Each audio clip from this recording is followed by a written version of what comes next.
कह देते हैं। परेशान तो रहूंगा ना पार्वती, आखिर एक बेटी का बाप जो ठहरा। पार्वती, अब उसके हाथ पीले करने का समय आ गया है। पर हमारी आनंदी तो अभी सिर्फ 9 साल की है। अभी तो उसके पढ़ने लिखने और खेलने कूदने के दिन हैं।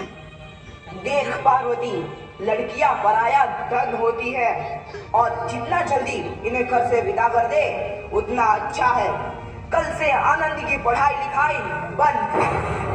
पर बापू, इसमें मेरी क्या गलती है? आप मुझे पढ़ाई करने क्यों नहीं देते? तेरी गलती है कि तू एक लड़की है। लड़का होती तो क्या बापू? लड़का होती तो क्या? ए लड़की, ज्यादा जबान ना चला, नहीं तो जबान हलक से खींचकर बाहर निकाल दूंगा। बापू, मैं पढ़ लिख कर कुछ बनना चाहती हूँ। मेरी पढ़ाई ना रोको बापू। आनंदी, तुझे पढ़ना है तो पढ़, लेकिन सारी उम्र बाप की छाती पर यूं बोझ बनकर ना बैठ। पर बापू, अभी तो मेरी उम्र पढ़ाई लिखाई की है। मुझे पढ़ लिख कर डॉक्टर बनना है। पढ़ाई पढ़ाई पढ़ाई, आज तो तेरी किताबों का काम तमाम करके ही छोड़ूंगा। ये ले। नहीं बापू, मत फाड़ो बापू। छोरी। नहीं बापू, नहीं। बापू, ये तुमने क्या किया? तुमने मेरी इन किताबों को ही नहीं फाड़ा बापू, मेरी किस्मत फाड़ दी, मेरी किस्मत। ये कापी किताबें ना सिर्फ छोरों के हाथ में अच्छी लगती है, लड़कियों के हाथ में तो सिर्फ मेहंदी अच्छी लगती है, मेहंदी। पर बापू, मैं लड़की हूँ तो क्या हुआ? लड़का और लड़की तो हमारी दोनों आंखों के समान होते हैं। चुप कर आनंदी, और यह एहसान मान कि अब तक जिंदा है तू। कहीं बचपन में गला दबाकर मार दिया होता तो यह तेरी बकबक नहीं सुननी पड़ती आज। पर बापू, मुझे चूल्हा जलाना अच्छा ना लगे है। देख छोरी, जितना जल्दी हो तू चूल्हा जलाना सीख ले, उतना ही अच्छा है तेरे लिए। और हाँ, तेरा ब्याह तो होगा, वो भी कल के कल। अपना जीवन है तुम्हारी यह कहानी, आंचल में है दूध और आंखों में है पानी। मुझे माफ कर दे बेटी, तेरे बापों के जिद के आगे मेरी एक न चलेगी। माफ कर दे बेटी, मुझे माफ कर दे। इस प्रकार मात्र 9 वर्ष की छोटी उम्र में आनंदी का विवाह गोपाल राव जोशी से हो गया।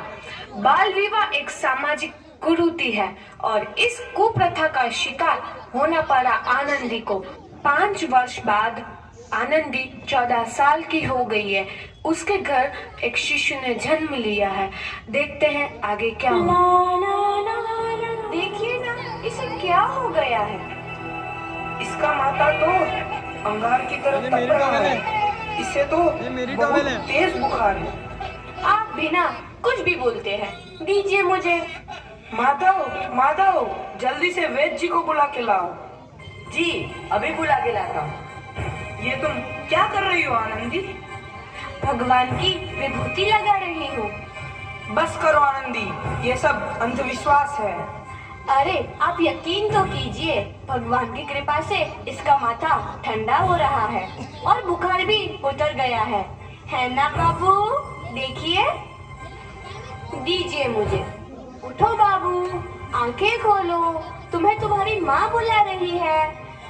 आंखें खोलो, देखिए ना इसे क्या हो गया है। आंखें भी नहीं खोल रहा। आंखें खोलो बेटा। आप चुप क्यों है? आंखें खोलो बेटा, आंखें खोलो।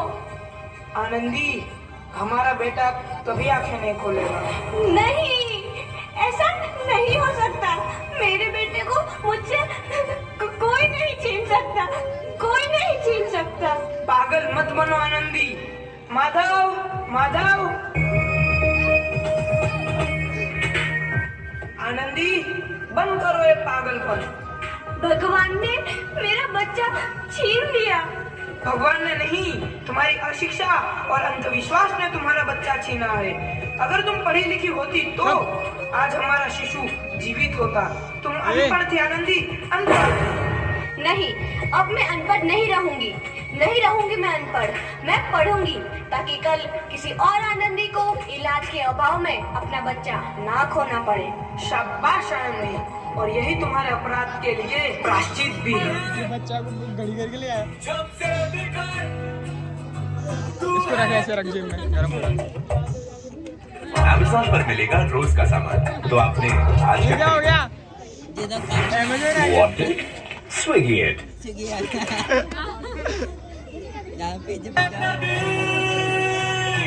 आनंदी, तुम्हारी 12वीं का परिणाम आ गया है। तुमने पूरे कॉलेज में प्रथम स्थान अर्जित किया है।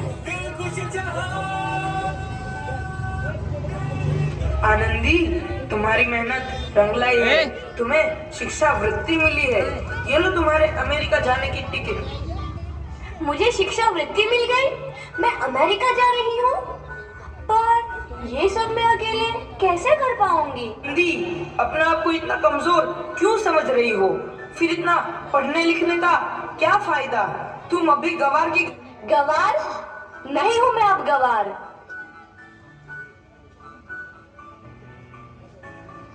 ये बैग किसका है? तो इस प्रकार 7 अप्रैल 1883 को आनंदी अमेरिका के पेंसिल्वेनिया के लिए रवाना हुई और 3 साल बाद उन्होंने डॉक्टर ऑफ मेडिसिन की उपाधि प्राप्त कर ली। इधर आनंदी के पिता की तबीयत बहुत खराब है। आगे क्या होता है देखते हैं। लगता है अब मेरे जाने का समय आ चुका है। अब मैं नहीं बचूंगा। ऐसा मत बोलो। शहर के सिटी हॉस्पिटल में अमेरिका से डिग्री लेकर कोई बड़ा डॉक्टर आया है। एक बार वहाँ चलकर दिखा लेते हैं। हाँ, सही बोला भैया। कम से कम दिल को तसल्ली तो मिल जाएगी। हाँ हाँ, चलो चलो जल्दी हॉस्पिटल चलते हैं।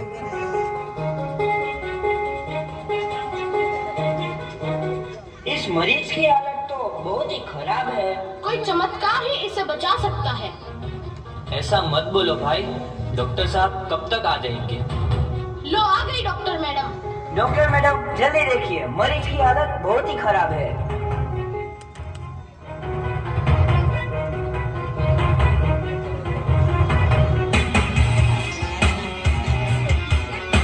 अब आप बिल्कुल ठीक हैं। मौत के मुंह से आपको बचाया है डॉक्टर मैडम ने। डॉक्टर साहब ने मुझे बचा लिया। मुझे मिलना है डॉक्टर साहब से। डॉक्टर साहब नहीं, डॉक्टर मैडम बोलो। डॉक्टर मैडम, उन्होंने ही तुम्हें जीवन दान दिया है। लो आ गई डॉक्टर मैडम, मिल लो उनसे। डॉक्टर मैडम, आपका बहुत बहुत धन्यवाद। आपने मेरी जान बचाई। इसके बदले में मैं गरीब भला आपको क्या दे सकता हूँ? वचन चाहिए मुझे कि कभी ये नहीं कहोगे कि लड़कियां कुछ नहीं कर सकती। वचन? ये कैसा वचन? अरे श्यामलाल, तुमने पहचाना नहीं? तुम्हारी बेटी आनंदी। आनंदी? मेरी बेटी आनंदी डॉक्टर? हाँ बापू, वही आनंदी जिसके लिए बचपन में तूने चूल्हा और दूल्हा के अलावा कुछ नहीं सोचा था। आनंदी, आनंदी मेरी बेटी, मुझे माफ कर दे। मैं तेरा गुनहगार हूँ बेटी। नहीं नहीं बापू, वही आनंदी जिसके हाथ पीले करके तुम उसकी सारी जिंदगी काला कर देना चाहते थे। माफ कर दे मुझे मेरी बच्ची, माफ कर दे। मैं तेरा अपराधी हूँ मेरी बच्ची, माफ कर दे। नहीं बापू, मैंने तो तेरा एहसान चुकाया है। याद है ना अपना एहसान जो बचपन में तुमने मुझ पर किया था?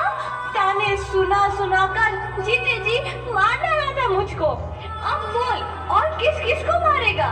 आनंदी बेटी, मुझे माफ कर दे मेरी बच्ची, मैं तेरा गुनहगार हूँ।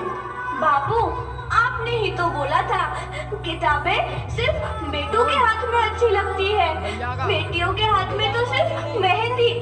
बेटों और बेटियों में फर्क करना तो आंखों में फर्क करने का बात है। एक का पढ़ना और दूसरे का ना पढ़ना सामाजिक अंधकार है बापू, सामाजिक अंधकार। उपकार मांगता हूँ मैं तुझ जैसी बेटी का, जिसने सारी उम्र मुझसे कुछ ना मांगा तो सिर्फ बराबरी का दर्जा।